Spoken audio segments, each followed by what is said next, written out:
अब पशुपति व्रत को समझ लेना। कई माताएं गलती करती हैं, कई माताएं व्रत को नए नए तरह से करती हैं। कोई कुछ बताता है, कोई कुछ बताता है, कोई कुछ बताता है।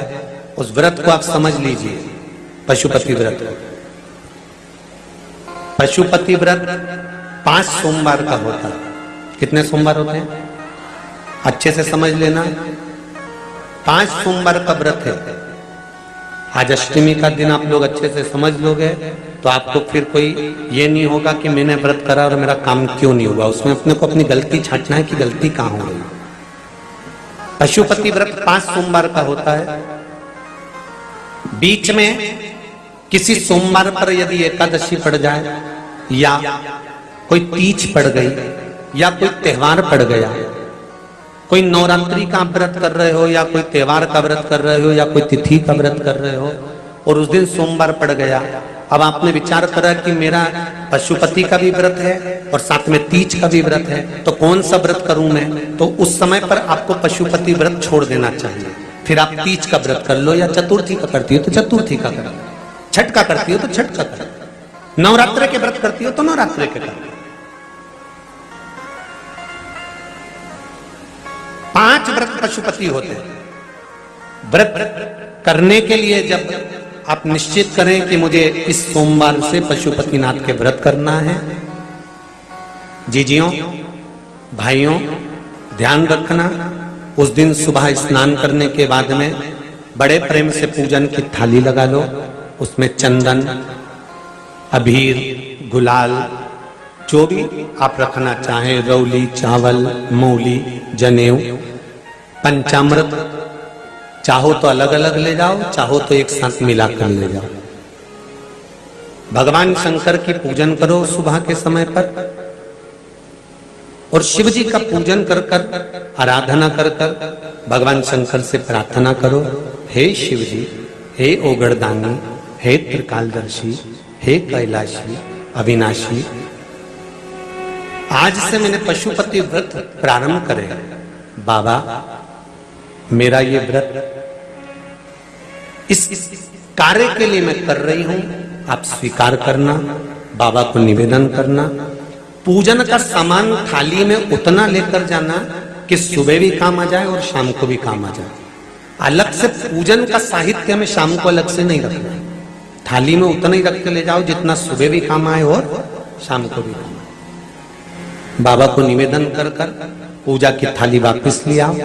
शाम के समय पर घर में मीठा बनाओ, 6 दिए रखो थाली के अंदर घी के, और दिए रखकर मीठा ले जाकर मंदिर में पूजन करो। शाम को स्नान कराने की जरूरत नहीं, पंचामृत स्नान की जरूरत नहीं है। शाम को तो केवल जल का छींटा दे दो, पंचामृत का छींटा दे दो, बाबा की पूजन करो। पूजन कर कर प्रसाद के पहले 3 हिस्से करो।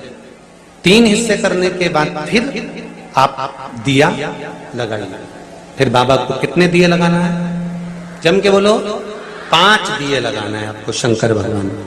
5 दिए लगाइए, एक एक दिया जलाते जाएं और शंकर भगवान से पहले सोमवार को दिया जलाते समय अपने हृदय की बात कहते जाएं। 5 दिए पूरे हो जाएं।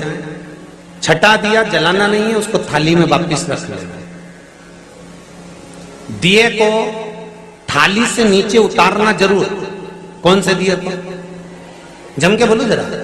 छठे दिए को मंदिर में उतारना जरूर और फिर वापस थाली में रख लेना है। प्रसाद 2 हिस्से मंदिर में छोड़ना है, 1 हिस्सा थाली में रख के ले आना है। पूजन कर कर बाबा को निवेदन कर कर वापिस आइए। शाम को जब घर में प्रवेश करो, सीधे हाथ की ओर घर में अंदर जाते समय अपना जो राइट हैंड हो, अपना जो सीधा हाथ हो, उस ओर बैठो और बैठने के बाद उस दिए को प्रकट कर लो, प्रज्वलित कर लो। वहां पर भी शिव जी से प्रार्थना करो, हमारा यह कार्य है, सफल करिएगा। बाबा से निवेदन करके घर के अंदर प्रवेश कर जाओ। भोजन जब जीने के लिए बैठो, भोजन करने के लिए बैठो, सबसे पहले जो प्रसाद लेकर आए हो उस प्रसाद को खाइए। जो प्रसाद आप लेकर आए उस प्रसाद में से किसी को नहीं देना है आपको, अकेले खाना। उतना ही प्रसाद लेकर जाना जितना खब जाए, छोड़ना भी नहीं। सबसे पहले प्रसाद खाइए, उसके बाद में भोजन करिए।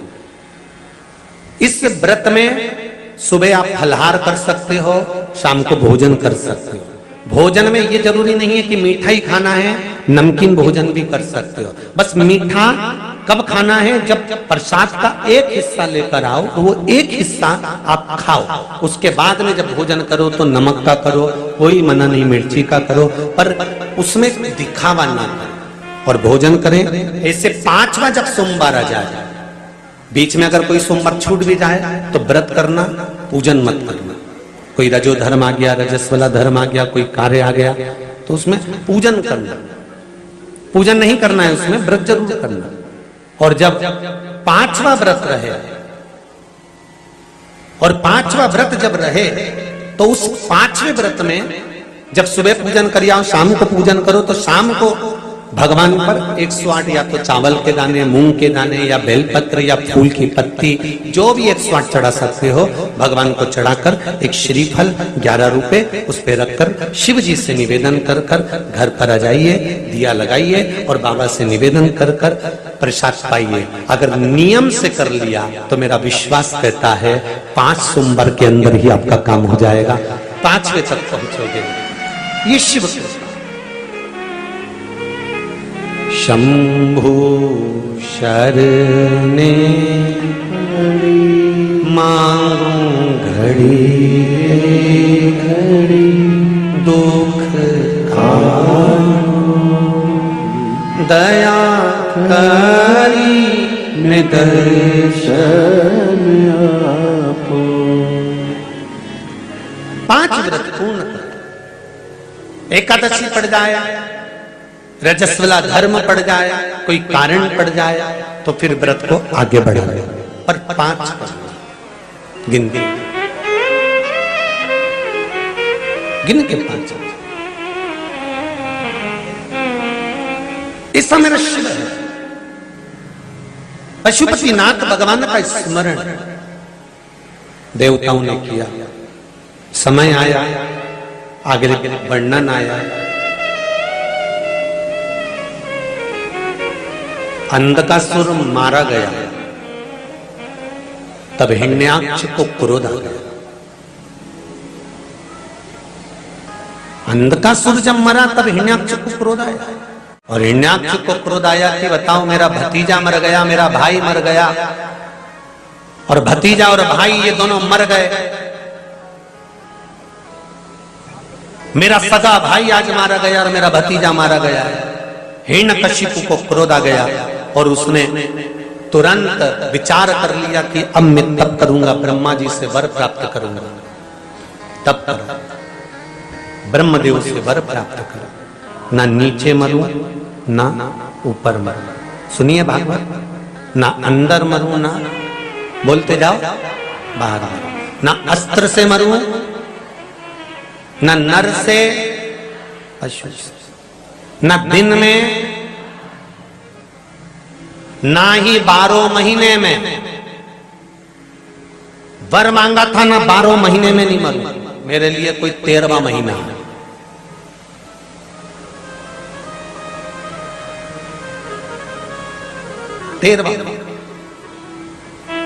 ब्रह्मा जी ने कह दिया तथास्तु, और हुआ वही। आया घर, धर्मपत्नी नहीं थी, कहां गई? इंद्र ले गए। इंद्र क्या गए तो कि देवऋषि नारद ले गए। नारद जी क्या, इंद्र जिस नारी को लेकर आए थे हिरण्यकशिपु की पत्नी को, वो पत्नी देवऋषि नारद की यहाँ गर्भित थी, और गर्भित नारी को देवऋषि नारद ने जो ज्ञान प्रदान करा, उस ज्ञान के बल से गर्भ से जो संतान उत्पन्न हुई, उसने जन्म लेते से ही भगवान के नाम का आह्लाद करा और उसी का नाम प्रहलाद हो गया। वो प्रहलाद प्रकट कर।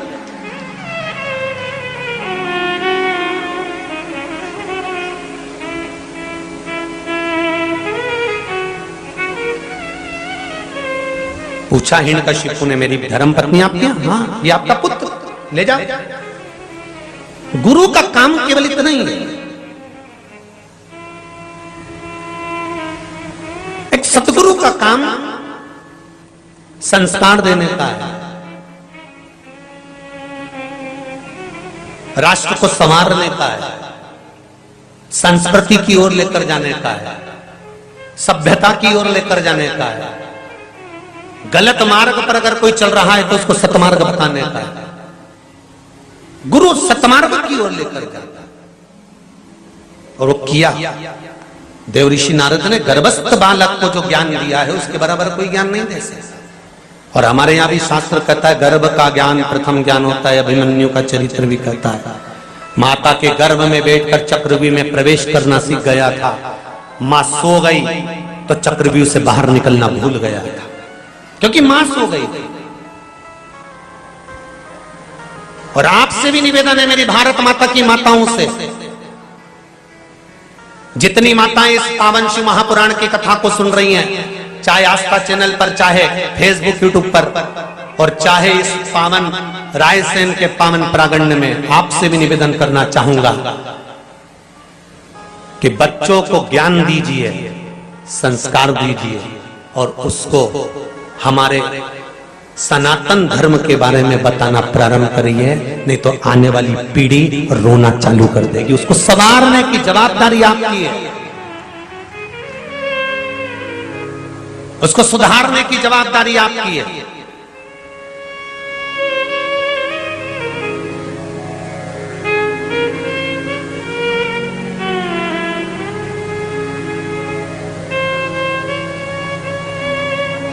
हम तो 3 घंटे के लिए आपके लिए आते हैं व्यासपीठ पर, आपको बोल देते हैं, आपको समझा देते हैं, आपको बता देते हैं, आपको कह देते हैं। कुछ उपाय आते हैं शिव महापुराण के, आपको वर्णन कर देते हैं। कोई स्कंद पुराण में, पद्म पुराण में, अग्नि पुराण में, नर्मदा पुराण में, लिंग पुराण में, वायु पुराण में, ब्रह्मवेत्ता पुराण में, आदिकादिक पुराणों में जिसको मिलता है वो आपके सामने परोस देते हैं।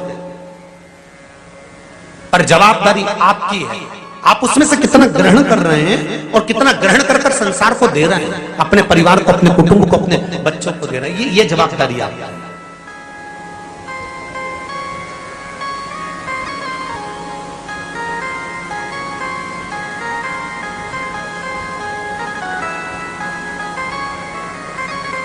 महाराज बड़ा प्रबल ज्ञान मिला, हिरण्यकशिपु ने पढ़ने के लिए भेज दिया, विद्याध्ययन करा, गर्भ का ज्ञान था तो उसको अलग से कोई ज्ञान की जरूरत नहीं पड़ती।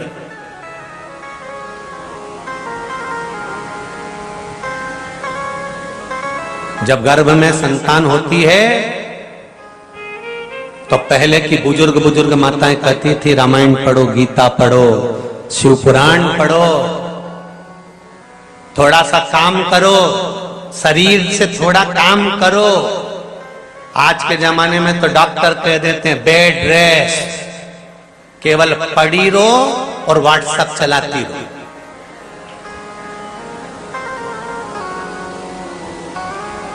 तुम अभी व्हाट्सएप चलाओ, तुम्हारी औलाद पैदा होते से तुम्हें चलाएगी।